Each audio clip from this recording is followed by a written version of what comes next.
बुधवार के व्रत का महात्म्य और विधि।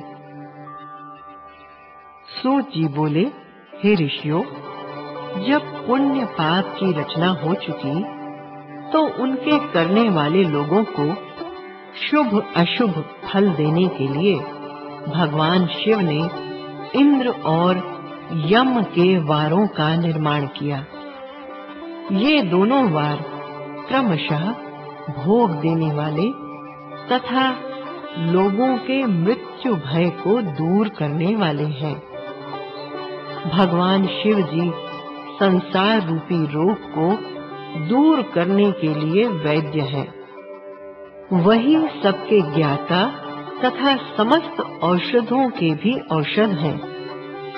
इस प्रकार भगवान शिव जी ने सूर्य आदि 7 ग्रहों को, जो अपने ही स्वरूप भूत तथा प्राणियों के लिए दुख सुख के सूचक हैं, 7 वारों की रचना कर उनके स्वामी भी निश्चित किए।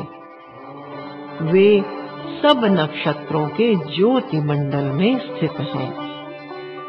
जैसे शिव जी के वार या दिन के स्वामी सूर्य हैं, शक्ति संबंधी वार के स्वामी सोम हैं, कुमार संबंधी दिन के अधिपति मंगल हैं, वैसे ही विष्णुवार के स्वामी बुध हैं। ये बुध पुष्टिदायक हैं। उनके लिए होम करना, दान करना तथा जप करना अथवा अग्नि में या ब्राह्मण के शरीर में आराध्य देव की भावना करके षोडशोपचार से उनकी पूजा आराधना करना योग्य है। बुधवार को विद्वान पुरुष दधि युक्त अन्न से भगवान विष्णु का पूजन करें। ऐसा करने से सर्वदा पुत्र, मित्र, कलत्र आदि की पुष्टि होती है। हे द्विजो, इस व्रत को जो करता और इस दिन की कथा को जो सुनता है, उसके समस्त मनोरथ पूर्ण होते हैं।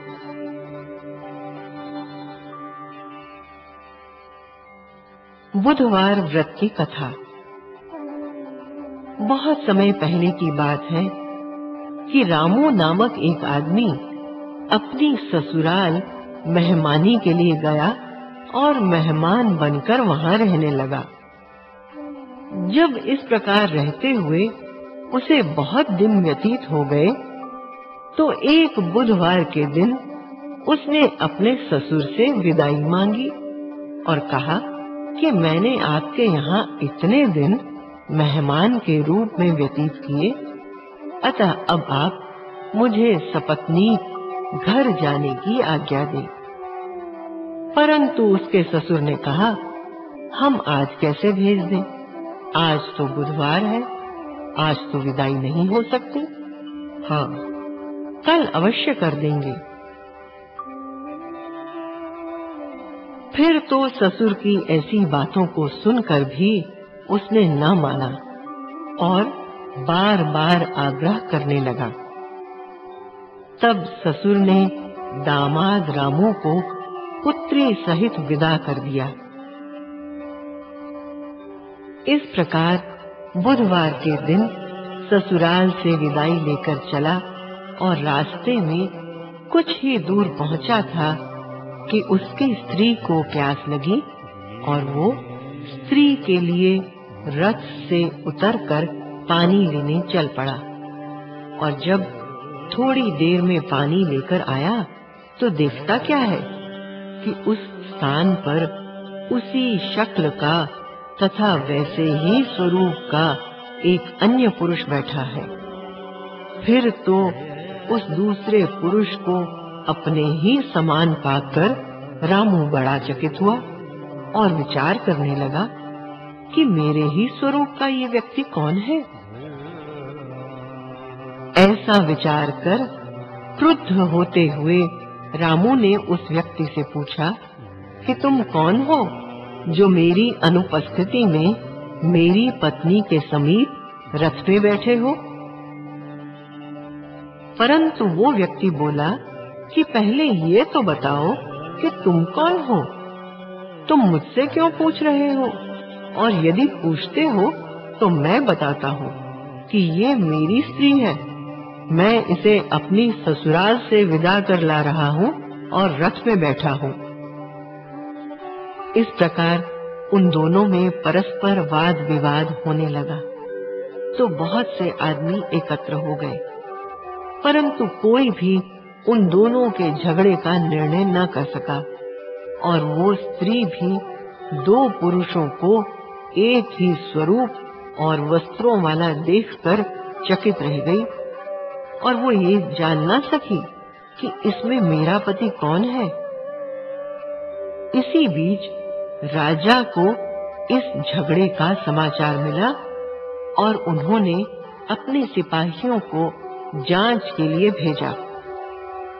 फिर तो राजा के सिपाहियों ने रामू को पकड़ लिया और राजा के पास ले चले। सिपाहियों द्वारा पकड़े जाने पर रामू अत्यंत दुखी हुआ और रोते हुए विलाप करने लगा कि भगवान, ये सब क्या है? कौन झूठ है और कौन सच है? ऐसा कहकर रामू रोने तथा भगवान की दुहाई देने लगा। उसी समय आकाशवाणी हुई कि रामू नाम का यह व्यक्ति अपने ससुर का कहना न मानकर पत्नी को बुधवार के दिन लेकर चला, जिसका ये फल है।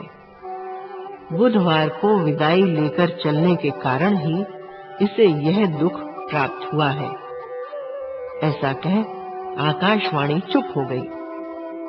उसके पश्चात भगवान बुद्ध जी अंतर्ध्यान हो गए। फिर तो रामू ने भगवान बुद्ध की आराधना की, जिसके कारण वो राजा के सिपाहियों द्वारा मुक्त हो गया और भगवान बुद्ध की स्तुति करता हुआ स्त्री सहित घर आया और भगवान बुद्ध के प्रसन्नार्थ व्रत इत्यादि करने लगा। जो मनुष्य इस बुधवार व्रत को करता है अथवा केवल कथा का ही श्रवण करता है, उसको बुधवार के दिन गमन करने पर कोई भी कष्ट नहीं पड़ता।